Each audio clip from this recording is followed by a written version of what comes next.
Sit back, relax, and welcome to Reading Hours. Today's book is Insurgent by Veronica Roth. Please let us know in the comments from where you are watching, or if there is a book you want us to summarize in future. Insurgent, the second book in Veronica Roth's Divergent series, picks up immediately where Divergent left off, amidst the chaos of war. The faction system that once defined society is collapsing, and Tris Pryor, having narrowly escaped the Erudite's brutal mind control scheme, is thrust into the heart of a rebellion that threatens to upend everything she has ever known. If Divergent was about self-discovery and personal transformation, Insurgent is about the consequences of choice. Tris is no longer just a girl finding her place. She is a fugitive, a fighter, and a symbol of resistance. But war is not as simple as choosing a side. Loyalties are tested, alliances shift, and the truth about the faction system runs far deeper than anyone imagined. As the survivors of the dauntless attack seek refuge, Tris must navigate a world where danger lurks in every shadow. The weight of her past decisions, the loss she has endured, and the secrets buried within the factions will push her to her limits. And at the center of it all is G9 Matthews, the ruthless Erudite leader who will stop at nothing to maintain control. As tensions rise, Tris will be forced to answer the ultimate question: what is she willing to sacrifice for the truth? Let's find out. The world Tris Pryor once knew is gone.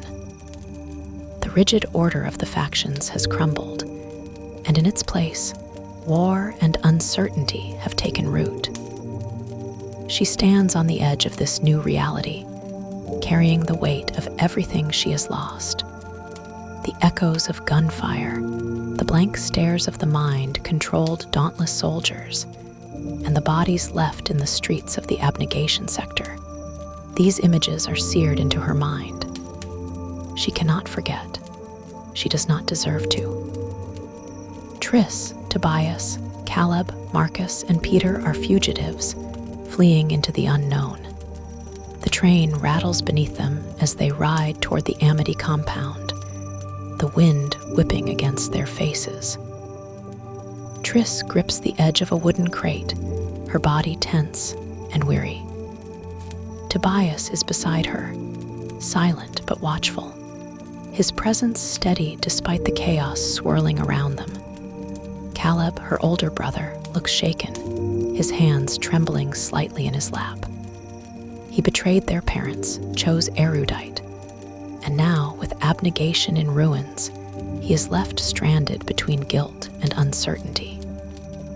Peter, who has always been more enemy than ally, sits with his arms crossed, his expression unreadable. He is only here because they have no choice. Because war does not allow for perfect alliances, only necessary ones. As the train slows near the Amity compound, Tris feels a flicker of unease. Amity has long prided itself on neutrality, on standing apart from the faction conflicts.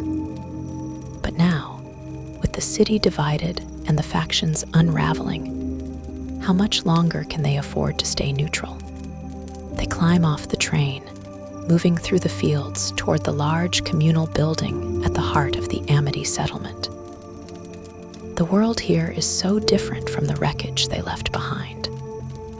The land is green and open, the buildings simple and inviting. Tris notices the way Amity members move calm, collected, as if the horrors outside their borders do not exist, as if pretending is enough to keep them safe. Johanna Reyes, the leader of Amity, greets them at the entrance. She is a striking woman, her dark hair parted to one side, a long scar stretching from her eye to her jaw. But it is her voice that stands out, a smooth, measured tone that carries both kindness and control. She listens as Tobias explains their situation, nodding slowly before responding. "Amity will offer you safety," she says, "but only under certain conditions." Triss knows what that means even before Johanna says it aloud. Amity values peace above all else. There will be no weapons, no fighting, no discussions of war within their borders. If they want shelter here, they must pretend, just as Amity does, that the world is not on the brink of destruction. The rules chafe against Triss's instincts, but they have no choice. They need time to regroup, to figure out their next move. So they agree. In the days that follow, Triss struggles to adapt. Amity's way of life feels foreign, almost absurd in the face of everything she has seen. People laugh easily, sing while they work, move through their days without fear. She watches as Amity members settle disputes not through argument, but through consensus, sometimes even taking a vote on the smallest of matters. When tensions rise, they administer a peace serum, ensuring that even the angriest of voices become subdued. Triss, who has spent weeks surviving on instinct and adrenaline, cannot imagine allowing herself to become so numb. She wanders the compound at night, unable to sleep. Her dreams are filled with the faces of the dead, her mother, her father, Will, who she shot. Will, whose eyes went wide with shock before he fell. The memory is a wound that refuses to close, a guilt that follows her every step. She does not talk about it. She does not know how. One night, as she paces near the orchard, she hears footsteps behind her. She turns to find Tobias watching her, concern flickering in his dark eyes. "You don't have to keep everything inside," he says quietly. She clenches her fists. "I do," Tobias exhales, stepping closer. "Triss," a sudden noise cuts through the night, a distant, mechanical hum, the unmistakable sound of a train approaching. They exchange a look before running toward the edge of the compound, crouching low in the tall grass. The train rumbles closer, slowing as it nears Amity's border. And then movement. Shadows leaping down from the train cars. Dozens of them. Triss squints in the darkness, her breath catching. It is not dauntless. It is the factionless. They move swiftly, their faces partially hidden beneath hoods and scarves. They are armed, rifles slung across their backs, knives strapped to their belts. And they are not just scavengers. They are organized. Tobias grips her arm. "We have to go." They slip back into the compound, waking Caleb, Marcus, and the others. By the time the factionless reach the main building, they are ready. Or as ready as they can be. The leader of the factionless steps forward, pulling back her hood. She is tall, her short cropped hair streaked with gray. Her eyes, sharp and unyielding, sweep over the group before landing on Tobias. A slow smile spreads across her face. "Tobias," she says, "it's been a long time." Triss looks at him, confusion twisting in her chest. Because Tobias does not look surprised. He looks furious. And that is when Triss realizes this woman is not just any factionless leader. She is his mother. Evelyn Johnson Eaton, the woman everyone believed was dead. But she is very much alive, and she has plans of her own. The past collides with the present in a way Triss never expected.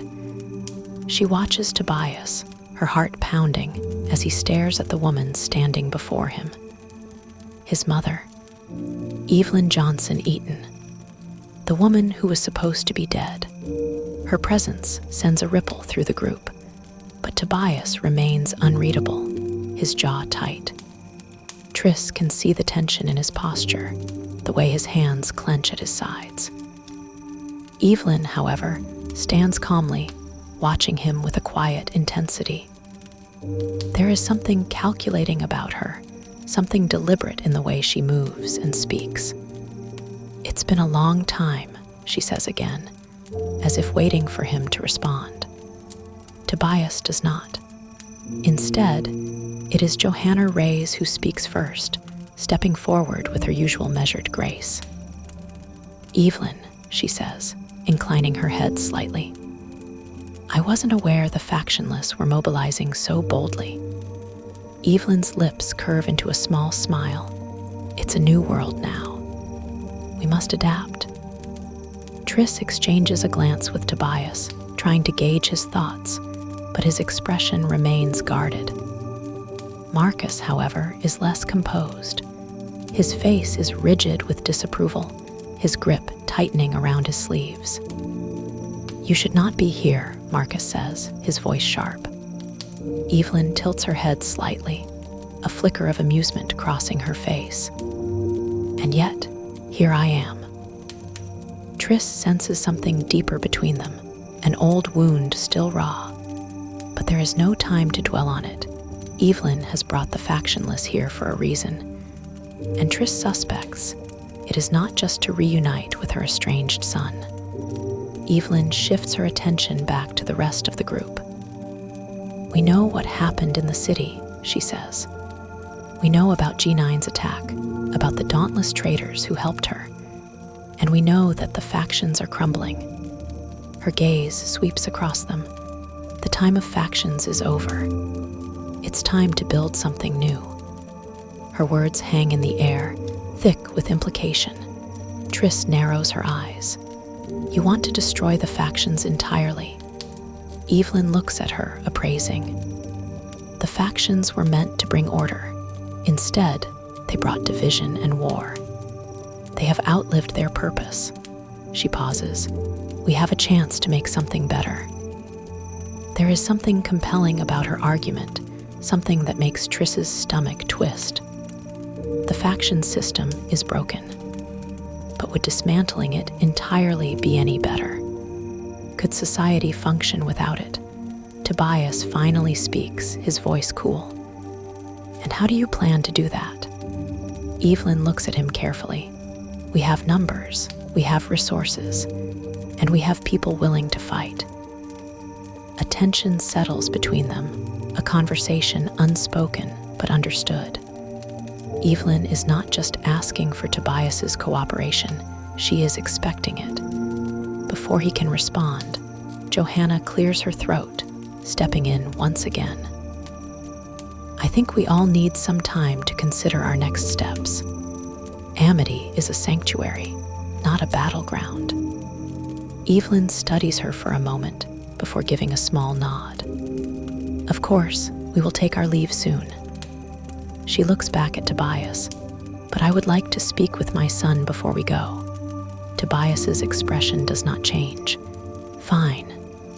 They step away, leaving Triss standing beside Caleb and Marcus. She watches them go, her stomach twisting. There is too much history between them, too many scars hidden beneath the surface. She knows Tobias will not trust Evelyn easily, but the fact that he is even willing to listen to her makes Triss uneasy. That night, she finds Tobias sitting by the orchard, staring into the darkness. He does not look at her when she sits beside him. "She wants me to join her," he says finally. Triss folds her arms over her knees, and he exhales. "I don't know." He looks at her then, his gaze searching. She says she wants to destroy the factions, that things can be different. Triss hesitates. "Do you believe her?" Tobias is quiet for a long moment. Then, finally, he says, "I don't know what to believe anymore." She understands that. She feels it too. Everything they knew about the world has been torn apart. And now, standing in the ruins, they are left trying to figure out what comes next. But they do not get much time to decide. The attack comes at dawn. It starts with a single explosion, a deep, earth-shaking boom that ripples across the Amity compound. Triss jerks awake, heart pounding, as shouts fill the air. She scrambles to her feet, racing toward the source of the noise. In the distance, beyond the fields, she sees them, dauntless traders, swarming toward the compound in tight formation. G9 has found them. Panic spreads through Amity as people scramble to flee. Triss reaches for a weapon, but she has none.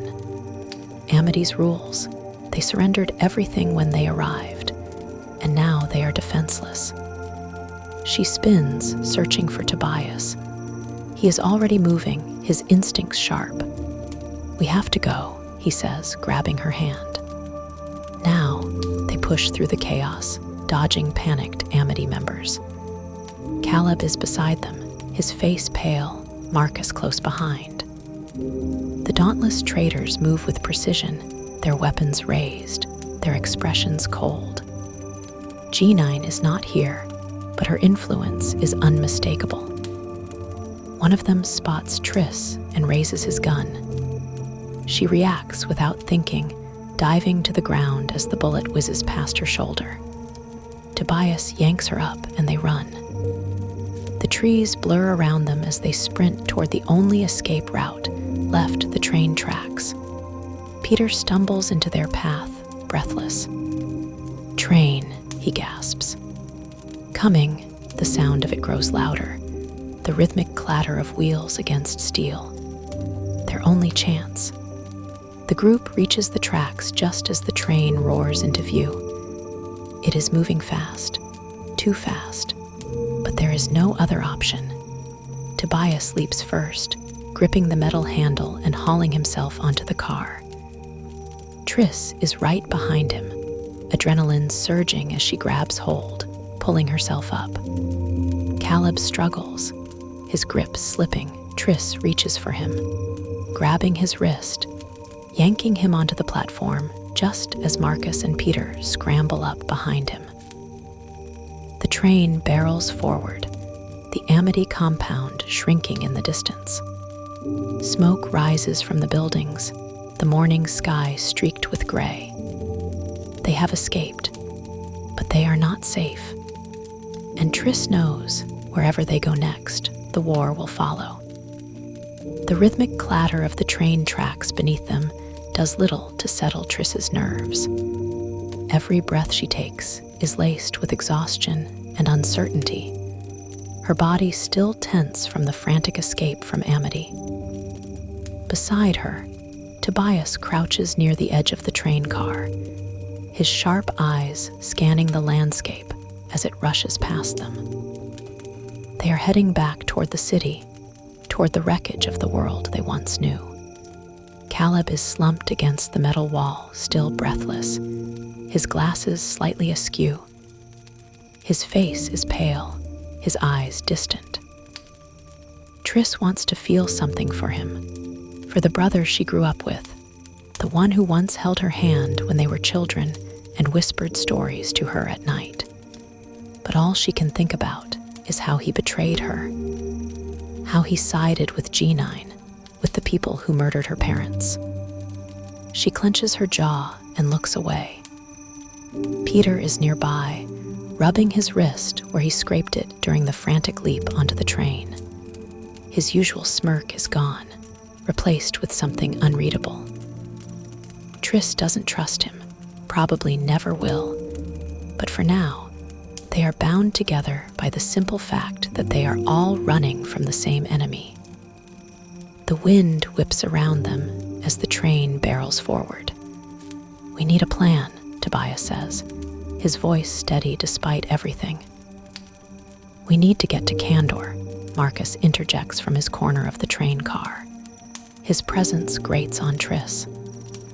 Every time she sees him, she remembers the bruises on Tobias's back, the years of cruelty hidden beneath his stiff posture and self-righteous gaze.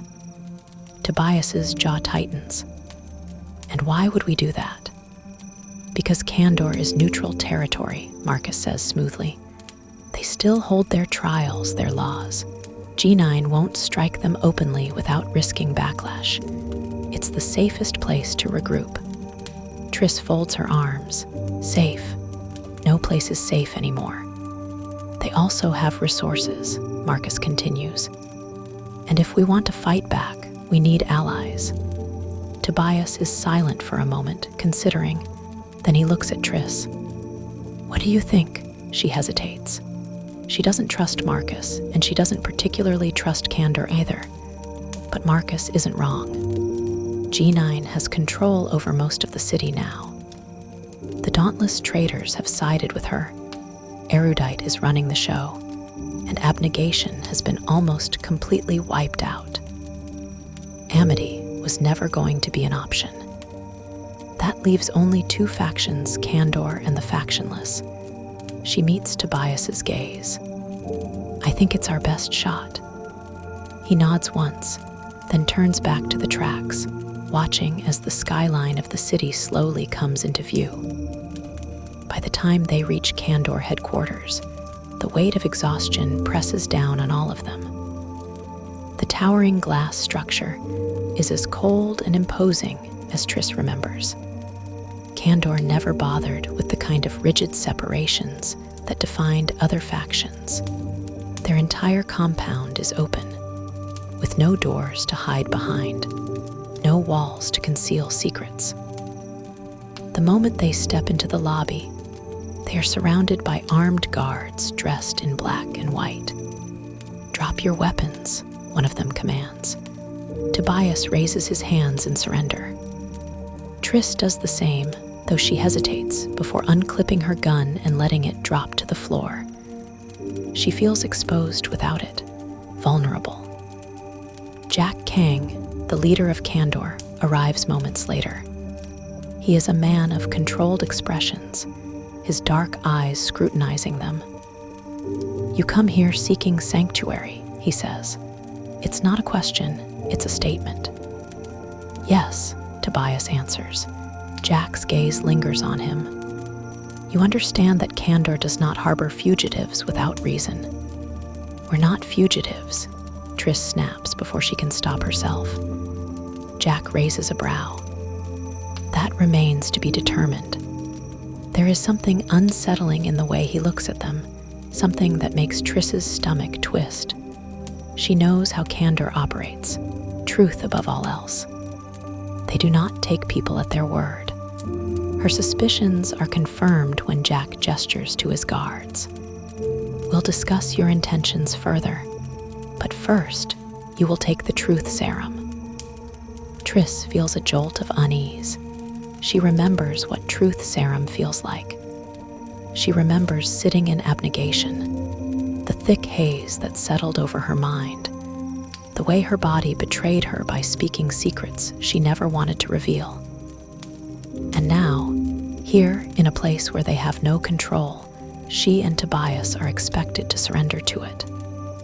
Tobias stiffens beside her, but he does not argue. There is no point. Candor operates by its own rules, and if they want to stay, if they want help, they have no choice but to play by them. They are led deeper into the compound, past rows of Candor members who watch them with quiet curiosity. The room they enter is large, lined with black chairs and white walls. In the center, a single table holds a vial of clear liquid. Triss swallows hard. Jack Kang stands at the front. We will begin with Tobias Eaton. Tobias moves forward without hesitation, settling into the chair as one of the Candor officials injects the serum into his arm. For a moment, nothing happens. Then his body visibly relaxes, his shoulders losing their usual tension. His expression softens slightly, as if a fog has settled over him. Jack watches carefully. What is your name? Tobias Eaton.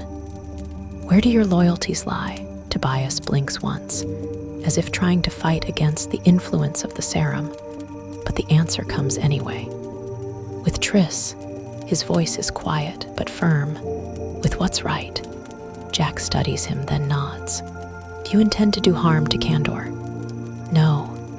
A murmur spreads through the room. The serum is working. The truth is undeniable. Jack shifts his attention. Now, Beatrice Pryor. Triss exhales, stepping forward. She forces herself into the chair, her pulse hammering as the cold needle pricks her skin. The serum takes hold quickly. The edges of her mind blur, her thoughts feel distant, as though she is watching herself from far away. Jack's voice is calm, almost patient. What is your name? Triss Pryor.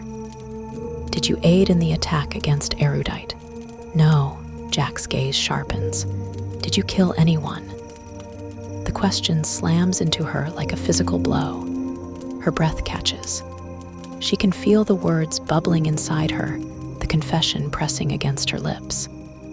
She sees Will's face in her mind, the way he raised his gun, the way she pulled the trigger. Yes, she breathes. Silence.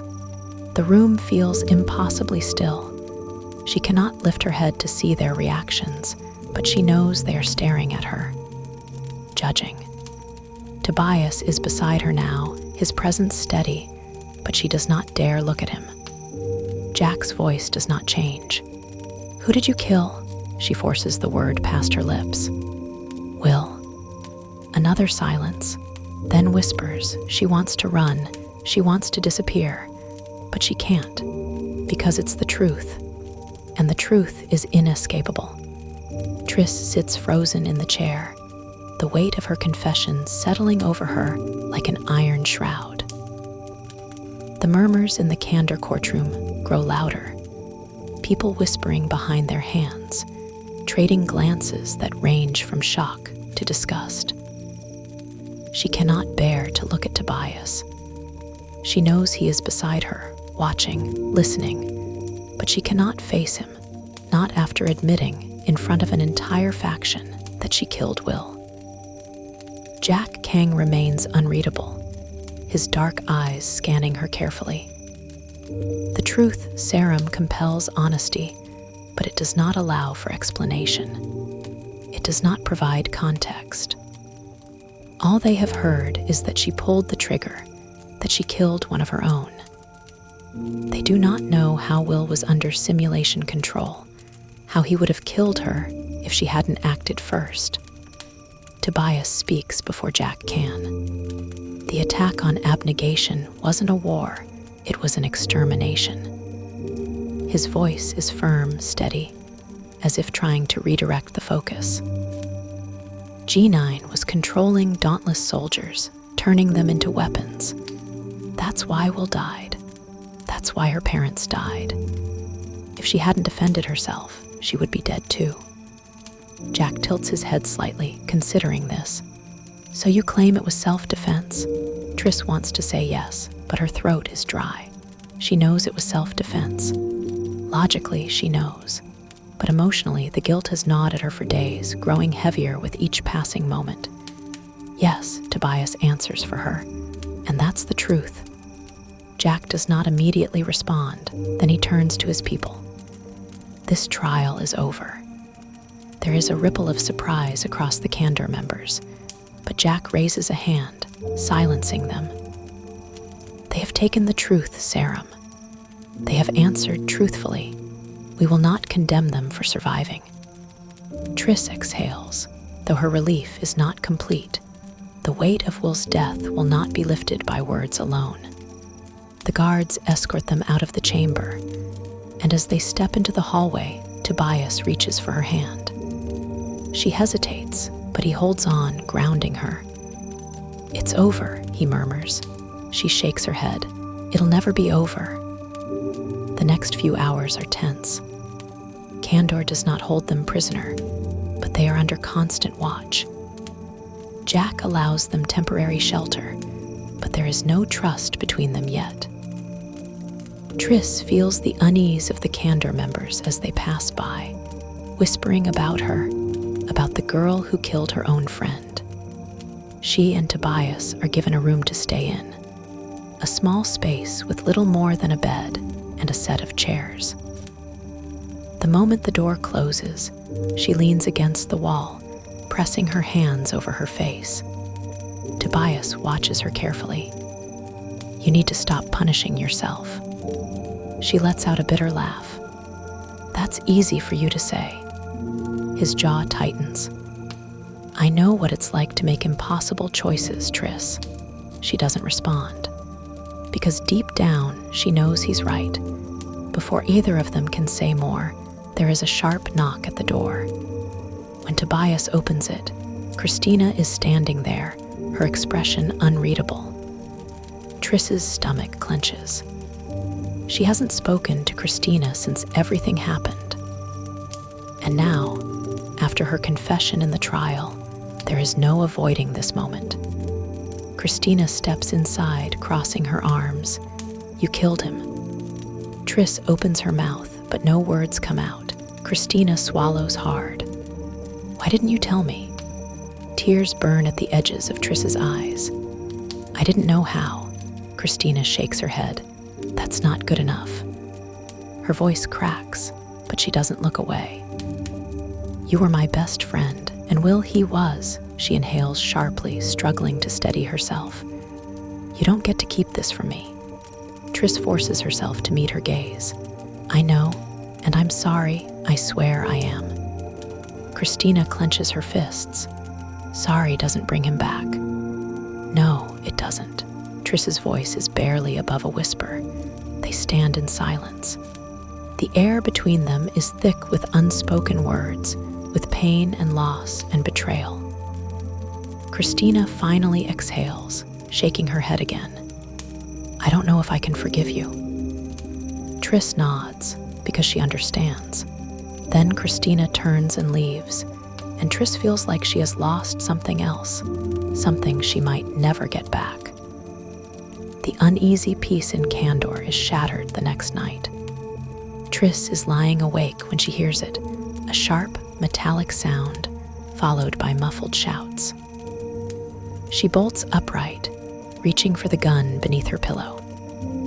Tobias is already moving, pressing a finger to his lips before silently opening the door. The hallway is filled with movement. Candor guards are running, their footsteps echoing against the polished floors. Then a gunshot rings out, followed by another. "Something's wrong," Tobias mutters. They step out just as the lights flicker, and suddenly, a thick white gas begins pouring into the hallway. Tris's eyes widen. "No," before she can react, the gas fills her lungs and the world starts to spin. Her vision blurs, her body growing weak. The last thing she sees before she collapses is the silhouette of a dauntless traitor stepping through the fog. G9 has found them, and now there is nowhere left to run. The moment Tris wakes, she knows something is wrong. Her head is pounding, her limbs feel sluggish, and the air around her is sterile. Too clean, too controlled.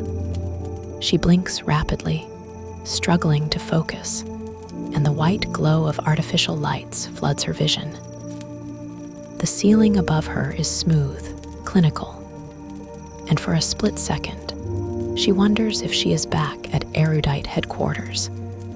But then she hears the muffled voices, the clanking of restraints, and the unmistakable whimper of someone in pain. She tries to sit up, but her wrists don't move. Panic tightens around her chest as she realizes she's strapped to a chair. She tugs, twisting her arms, but the binds hold firm. The door in front of her opens with a quiet hiss, and footsteps echo in the room. Then she sees her. G9 Matthews steps forward, her erudite blue dress pristine, her posture effortlessly composed. Behind her, a pair of dauntless traitors flank the entrance, their eyes void of emotion. "Beatrice Pryor," G9 says smoothly, clasping her hands behind her back. "It's good to see you awake." Tris forces herself to swallow down her fear. "Wish I could say the same." G9's lips curve into a tight, humorless smile. "Always the fighter, aren't you?" She takes a step closer, studying Triss with analytical precision.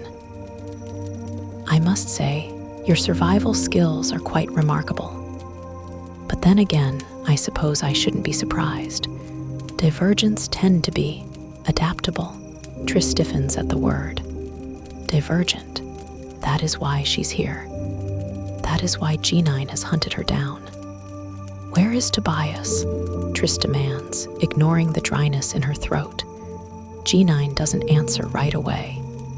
Instead, she tilts her head, as if weighing the value of giving away information. He's alive. For now. Triss's stomach clenches.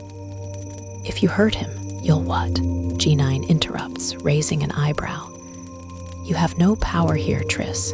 You are at my mercy, and I am not a merciful person. Triss glares at her, unwilling to show weakness, but she knows G9 isn't lying.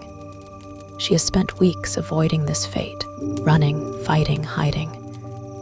But now, she is exactly where G9 wants her. The erudite leader lets the silence stretch before she finally continues. You have a remarkable mind, Triss, one that I find intriguing. You may not value erudite's pursuit of knowledge, but I assure you, knowledge is what determines the course of civilization. She pauses, then gestures toward a nearby table where a syringe glints under the light. And that is why I need you. Triss's pulse spikes. I'm not helping you. G9 smiles again, but there is no warmth in it. You misunderstand. I don't need your cooperation. I simply need your brain. Before Triss can react, a dauntless traitor steps forward, grabbing her arm. She thrashes, trying to pull away, but the restraints keep her in place. The needle presses against her skin, and she barely has time to process what's happening before a cold sensation spreads through her veins. The last thing she hears before darkness claims her is G9's voice. Let's see what makes you so special. When Triss regains consciousness, her body feels heavy, as if she is floating in water. She blinks, trying to focus, but everything is hazy, distorted. Slowly, the room comes into view, sleek, metallic, dimly lit. A simulation room. No, she knows what this is. G9 is testing her. A figure emerges in front of her, and Triss's heart lurches. Her mother stands there, her expression unreadable. But something is wrong. Her eyes are too vacant, her posture too rigid. You let me die, her mother says, her voice hollow. Triss shakes her head. No, I tried to save you. You didn't try hard enough. Triss stumbles back, but the simulation shifts around her, and suddenly she is standing in the street, surrounded by the lifeless bodies of abnegation citizens. Will's body is among them, eyes staring blankly at the sky. You killed me, Will's voice whispers. Triss gasps, hands trembling. No, I had to. The scene twists again. And now she is in a glass cage, water rising rapidly around her. She pounds against the walls, screaming, but the water keeps climbing, covering her mouth, her nose. She can't breathe. Panic overtakes her as she flails, struggling for air. The cold presses against her skin, crushing her, suffocating her. Then, suddenly, she is ripped out of the simulation. Triss gasps, coughing violently, her lungs burning. The room snaps back into focus. G9 is watching her from behind a glass barrier, lips pursed in concentration. Fascinating, G9 murmurs. Triss's body is still shaking, her breaths uneven. She wants to scream, to curse, to fight, but she is too weak. G9 steps forward, clasping her hands. You are unlike any divergent I have studied. Your resistance to simulation control is remarkable, yet your emotional responses remain intact. She tilts her head. Tell me, Triss, how does it feel to drown in your own fear? Triss clenches her fists. You won't win, G9 sighs, as if disappointed. You are still under the illusion that this is a battle, but there is no war, Triss. There is only progress. And you are simply a variable that I must understand. The door behind G9 opens, and a dauntless traitor enters, whispering something into her ear. G9's expression shifts slightly, and then she looks at Triss again. Take her back to her cell. We're not done yet. Triss tries to resist as the guards grab her, but her strength is gone. As they drag her out, she grits her teeth, forcing herself to stay conscious. G9 thinks she has won, but Triss knows something G9 doesn't. She is still alive, and as long as she is alive, she can still fight. Triss is thrown back into her cell, the door slamming shut behind her with a chilling finality. She collapses onto the hard floor, her body aching from the repeated simulations and interrogations. Every inch of her feels battered, her mind struggling to cling to reality after being submerged in one nightmare after another. The line between what is real and what is fabricated has started to blur, but she forces herself to stay grounded. She cannot afford to break. The room is cold, its metal walls sterile and lifeless. There is nothing in the space, no bed, no chair, no indication that she is anything more than an experiment to G9. The only thing keeping her from spiraling into hopelessness is the knowledge that she is not dead. As long as she is breathing, there is a chance to escape, to fight back. She rubs her wrists where the restraints had been, the skin raw and bruised. Her thoughts drift to Tobias. Where is he? Has he been subjected to the same torments? The thought of him in pain, forced into G9's twisted experiments, makes her stomach churn. She has to find a way out. The silence in her cell is interrupted by the faint sound of footsteps. Triss tenses, pushing herself upright just as the door slides open. A figure steps inside, and her heart lurches when she sees who it is. Caleb. He looks different, more put together than the last time she saw him, his erudite uniform pressed neatly, his expression carefully schooled, but his eyes are what catch her attention. There is something hesitant, conflicted in them. Caleb, she breathes, trying to gauge if he is here to help her or betray her again. He doesn't move closer. Are you all right? Triss lets out a bitter laugh. Are you really asking me that? She gestures around the cell. You helped put me here. Caleb flinches, but his expression hardens. I thought I was doing the right thing. The right thing. Triss repeats, anger flaring in her chest. You handed me over to G9. You helped her torture people, helped her hunt down the Divergent. Caleb's jaw tightens. G9 told us that the Divergent were a threat to stability, that they would destroy everything. Triss clenches her fists. And you believed her, he hesitates. I wanted to believe I was helping, that this was necessary. Triss shakes her head, a bitter taste in her mouth. She had trusted Caleb. He was her brother, her blood, and he had chosen Erudite over her. Then why are you here now? She asks, voice laced with distrust. Caleb exhales, running a hand through his hair. Because I know I was wrong. He looks down, as if ashamed. I didn't realize how far G9 would go. I didn't know she would. He pauses, struggling to find the words.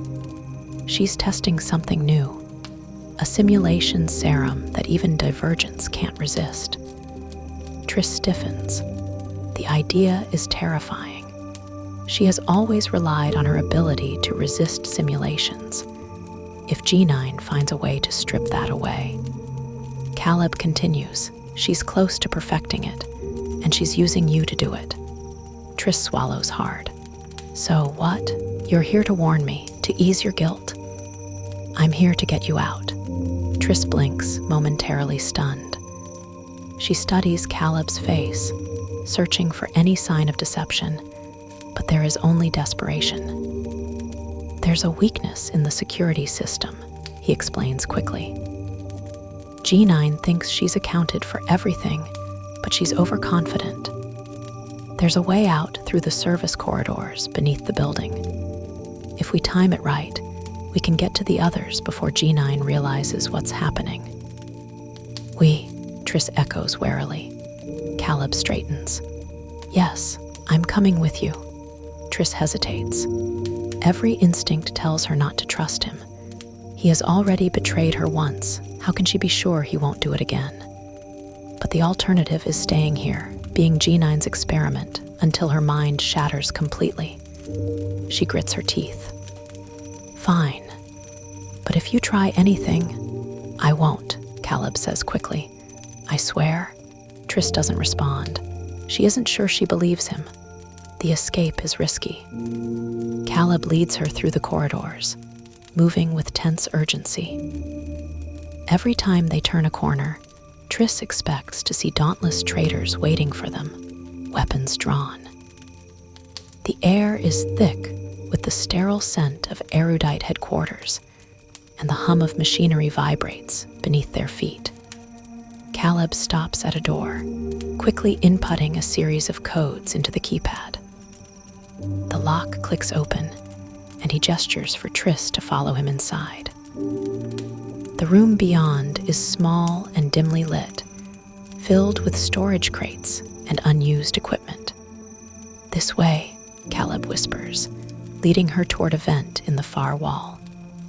He crouches, prying it open. Triss hesitates only a moment before crawling in after him. The metal is cold against her hands and knees, and the space is barely wide enough for her to move comfortably. The sound of their breathing is amplified in the narrow tunnel. They move forward cautiously, the vent rattling slightly beneath their weight. Every sound makes Triss's heart hammer. One wrong move, one misplaced hand, and the entire plan could fall apart. Then, voices. Triss freezes.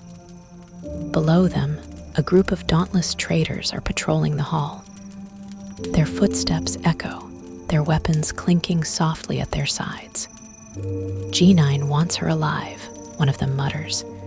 If she tries to escape, we shoot to incapacitate, not to kill. Triss clenches her fists. She will not be a prisoner again. The guards move on, their voices fading into the distance. Caleb tugs her sleeve, urging her forward. Finally, they reach the end of the vent. Caleb removes the grate carefully, and they drop down into another hallway. This one is different, less sterile, more industrial. The underground service tunnels. We're almost there, Caleb whispers. Triss nods, but her muscles remain tense. It is too soon to relax. They continue down the corridor, moving swiftly. The exit is close. Triss can see the faint glow of emergency lights in the distance. Hope flutters in her chest. Then an alarm blares. A voice crackles over the intercom. Security breach detected. All units, secure the lower levels. Triss curses under her breath. They have been found. The alarm blares through the underground corridors, its piercing sound ricocheting off the cold metal walls. Triss's breath quickens. They've been discovered. Footsteps echo down the passageway, fast and purposeful. G9 soldiers are coming. Caleb's face pales. We have to run, he says, already turning toward the exit. Triss doesn't hesitate. She sprints beside him, her heart pounding. The emergency lights flicker, casting their shadows against the walls as they weave through the tunnels. The air is thick with dust, the scent of damp concrete filling her nostrils. Behind them, the sound of pursuit grows louder. The guards are fast, their heavy boots slamming against the floor with each step. Triss clenches her jaw. If they're caught now, there will be no second escape. a gunshot rings out. The bullet whizzes past, striking the wall inches from Triss's head. She grits her teeth and pushes forward, adrenaline fueling her limbs. She spots an intersection up ahead, one path leading toward a staircase, the other deeper into the tunnels. "The stairs," Caleb shouts. Triss veers toward them, leaping onto the first step just as another shot fires. The echo is deafening in the enclosed space. Caleb stumbles but catches himself, following close behind. They burst through the stairwell door, slamming it shut behind them. "No lock," Caleb mutters, panic in his voice. Triss doesn't think. She yanks a metal pipe from the wall and jams it against the handle. It won't hold forever, but it will buy them time. They climb the stairs 2 at a time, muscles burning. When they reach the top, Caleb shoves the door open, and they spill into a dimly lit corridor. The air is different here, cleaner, less oppressive. "Where are we?" Caleb pants. Triss's eyes dart around. "We have to keep moving." They take off again, running past rows of abandoned offices and storage rooms. Then, at the end of the hallway, a figure emerges. Triss skids to a stop, her stomach lurching. Tobias. His dark eyes lock onto hers, filled with a mix of relief and urgency. He is flanked by a group of rebels, dauntless and factionless fighters, all armed. "Triss," Tobias breathes, taking a step forward. "You're alive." Before she can respond, the sound of pounding footsteps behind her reminds her of the imminent danger. "We have to go now," Tobias nods sharply. "This way." He leads them through a side exit, where a waiting truck rumbles with its engine idling. The group piles in, slamming the doors shut, just as the Erudite guards burst onto the street behind them. Bullets ping off the truck's metal exterior as they speed away, but soon the gunfire fades. Triss exhales, her hands shaking. They made it. The safe house is a stark contrast to the sterile, controlled environment of Erudite headquarters. It's an old, abandoned warehouse on the outskirts of the city, its interior converted into a temporary base. The walls are lined with makeshift cots, maps, and weapons.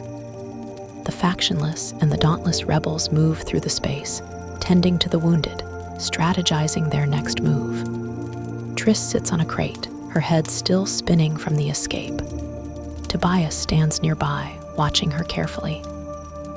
"You shouldn't have gone in alone," he finally says. Triss looks up, meeting his gaze. "I didn't have a choice," he exhales, running a hand through his hair. "You could have died, but I didn't." The words come out more defensive than she intends. Tobias studies her, then shakes his head. "We need to talk." Triss follows him to a quieter part of the warehouse. He leans against a table, arms crossed.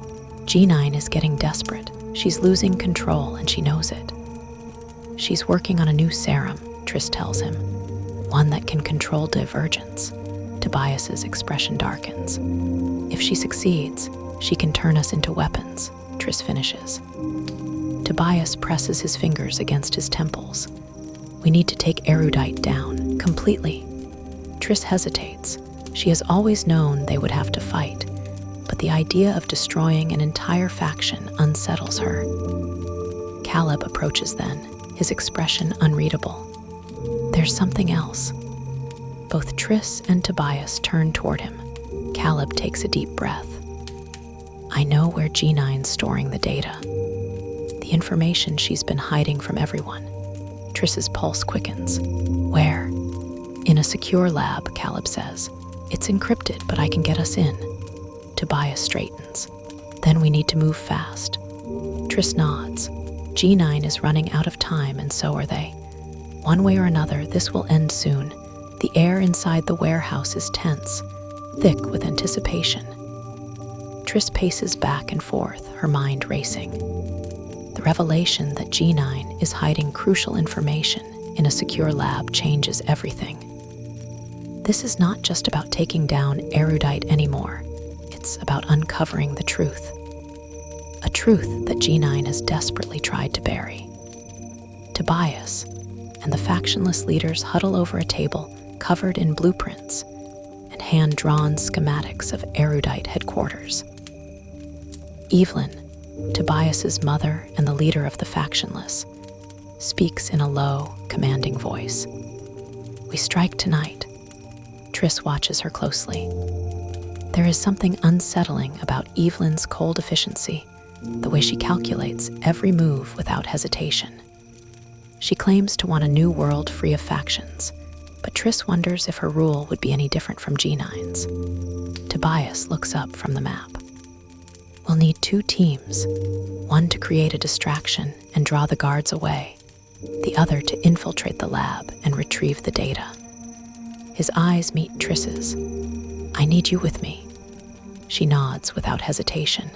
There's no turning back now. As the sun sets, the city falls into an eerie silence.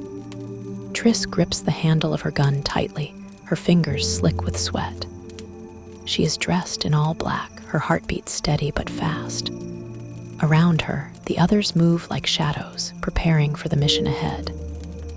Evelyn signals the first team, and within moments, explosions rock the night. Flames rise in the distance as gunfire erupts. The distraction has begun.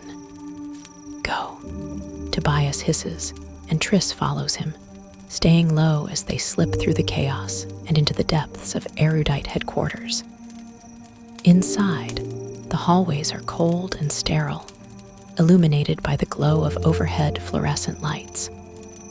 The building is eerily quiet, the usual hum of scientists and researchers replaced by the distant sound of alarms. Caleb leads the way, his knowledge of the facility guiding them through a series of back corridors. He stops in front of a steel door, its surface smooth except for a small keypad on the side. "This is it," he whispers. Triss glances behind them, her pulse quickening. They don't have much time. Caleb types in a sequence of numbers, his fingers shaking slightly. The screen blinks red. Access denied. "No," he mutters, trying again. Triss grips her gun tighter, scanning the hallway for any sign of movement. Every second they waste here puts them in more danger. Caleb curses under his breath. G9 must have changed the code. Tobias steps forward, his jaw tight. "Then we do it the hard way."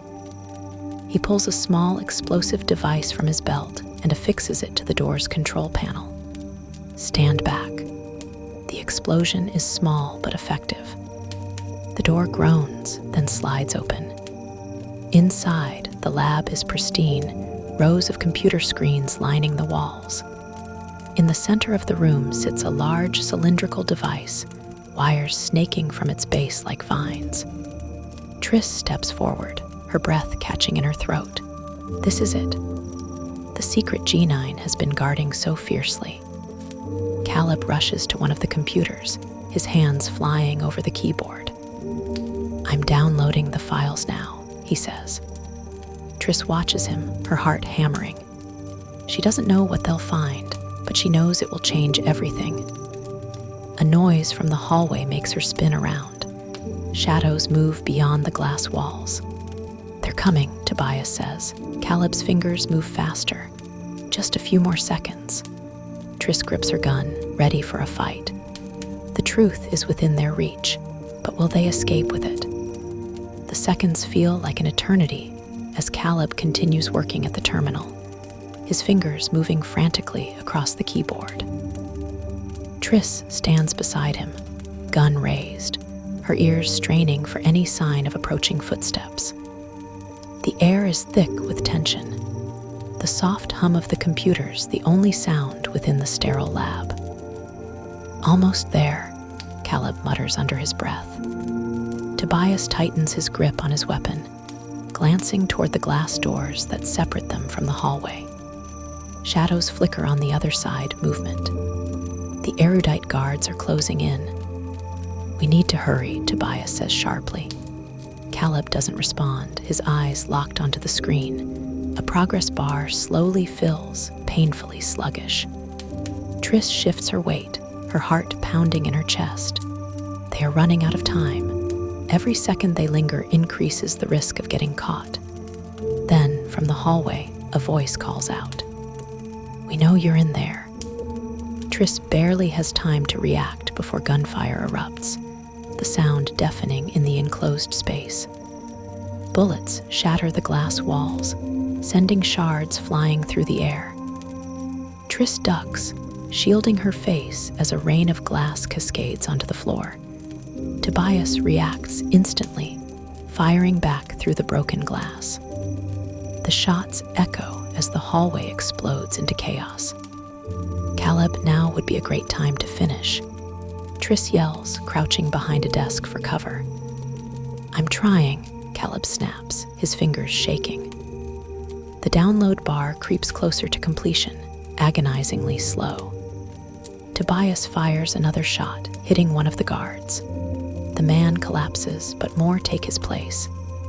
The Erudite soldiers, clad in their sleek blue uniforms, move in formation, their weapons trained on the lab. Triss glances at the data drive Caleb has plugged into the system. The screen blinks, 95%. Almost there, but they don't have time to wait. "We need an escape plan," Tobias shouts over the gunfire. Triss scans the room quickly. There's an air duct near the ceiling, its metal cover slightly ajar. It's a tight squeeze, but it might be their only way out. "The vent," she calls out, pointing. Tobias follows her gaze and nods. "Go." Triss scrambles toward the terminal, grabbing the nearly completed download drive. "Is this enough?" she demands. Caleb hesitates, then nods. "It'll have to be." Triss yanks the drive free and stuffs it into her pocket. The information they've risked their lives for is now in her hands. But escaping with it is another battle entirely. Tobias fires one last shot, then grabs Caleb by the collar, hauling him toward the vent. "Up now," Caleb hesitates only for a moment before jumping onto the desk. Triss helps shove him into the narrow opening. He grunts, pulling himself forward. "Triss, go," Tobias urges. She doesn't argue. She grips the edges of the vent and hoists herself up, the cold metal scraping against her arms as she wriggles inside. The space is unbearably tight, the air thick and stale. Ahead, Caleb crawls forward, his breath ragged. Tobias climbs in behind her, just as the Erudite soldiers storm the lab. A burst of gunfire erupts, the bullets ricocheting off the metal vent. Triss flinches, her body going rigid. The soldiers are trying to shoot them down before they can escape. "Keep moving," Tobias growls. Triss presses forward, forcing herself to ignore the suffocating closeness of the tunnel. The metal groans under their weight, each movement producing an unsettling creak. Then, up ahead, a grate. Caleb reaches it first, slamming his shoulder against the barrier. It doesn't budge. "It's stuck," he hisses. Tobias shifts behind Triss. "Move, I'll do it." Caleb wriggles to the side as Tobias maneuvers forward. With one powerful kick, the grate bursts open, clattering onto the ground below. Cool night air rushes in, a stark contrast to the stifling heat inside the vents.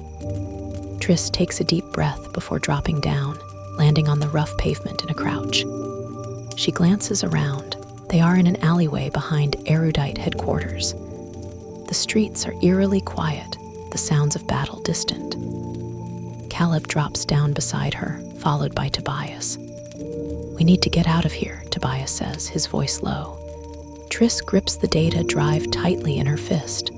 They have the information, but at what cost? They move quickly through the shadows, avoiding patrols as they navigate the crumbling city. The roads are littered with debris, the remnants of a society collapsing under its own weight. As they approach the factionless stronghold, Triss can't shake the feeling that something is wrong. The city feels different, like something fundamental has shifted. When they finally reach the warehouse, Evelyn is waiting. She stands with her arms crossed, her her sharp gaze locking onto Tobias the moment he steps inside. "You got it?" she asks. Triss pulls the drive from her pocket and holds it up. "It's all here." Evelyn's lips curve into a thin smile. "Good, then it's time to end this." Triss frowns. "End what?" Evelyn looks around the room, addressing not just Triss, but the entire factionless and dauntless rebels. Erudite is weak. G9 is desperate. The time to strike is now. We take the city tonight. Murmurs ripple through the crowd. Tobias tenses beside Triss. Triss looks at Evelyn carefully, unease creeping into her bones. Something about her words, her tone, it feels too absolute. Evelyn isn't just talking about defeating Erudite, she's talking about destroying them. Triss swallows hard. The war isn't over yet. And something tells her that even when it is, the fight for the future is only beginning. The factionless stronghold hums with tension. The air is thick with anticipation as Evelyn stands before her gathered followers, the factionless and dauntless rebels alike. The moment Triss hands over the stolen data drive, she feels the weight of her decision settle on her shoulders. She has risked everything to retrieve this information. And yet, she isn't sure if what they've done will lead to salvation or something far worse. Evelyn's sharp eyes scan the room as she holds up the drive. "This," she declares, "is the key to the future we will build." The crowd erupts into murmurs, some voices filled with hope, others laced with uncertainty. Triss glances at Tobias, searching his face for a reaction, but his expression remains guarded. His mother is consolidating power at an alarming rate, and while he has spent years hating Marcus and the abnegation leadership, Triss knows he isn't blind to the dangers of replacing one tyrant with another. "What exactly do you plan to do with it?" Triss asks, her voice cutting through the murmurs. Evelyn turns to face her fully, a measured smile on her lips. G9 Matthews is finished. With this, we will expose the truth of Erudite's lies. The city will see that the faction system is broken beyond repair. We will dismantle it permanently. The words strike Triss like a physical blow. The faction system may have its flaws, but it was the only structure society has ever known. Without it, what will happen? What will take its place? "You don't mean just taking down Erudite," Tobias says, his voice wary. "You mean wiping out the factions altogether?" Evelyn inclines her head slightly. "Why should we preserve a system that has caused nothing but division, war, and suffering? We don't need factions anymore. We don't need labels to tell us who we are." For the first time, Triss sees the true shape of Evelyn's vision, one where the factionless rule over the remains of the old society, imposing their own order. She isn't trying to save the city. She's trying to reshape it in her own image. Before Triss can respond, a commotion at the entrance of the warehouse draws everyone's attention.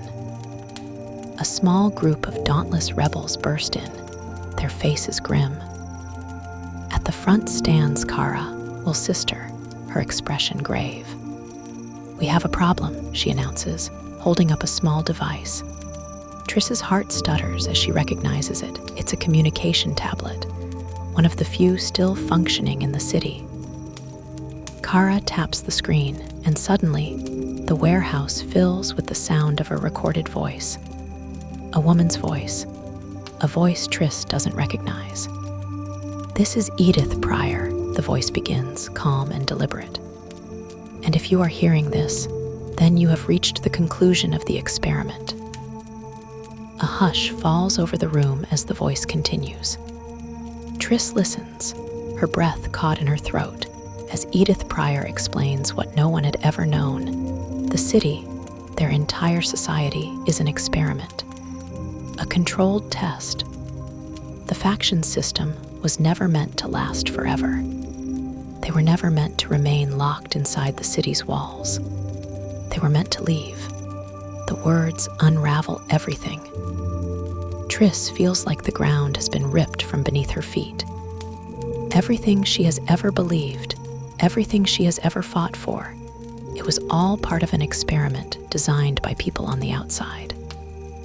The factions, the war, the very structure of their lives had been a test. And now, the test is over. The silence that follows is suffocating. No one speaks, as if they are all struggling to process the same impossible truth.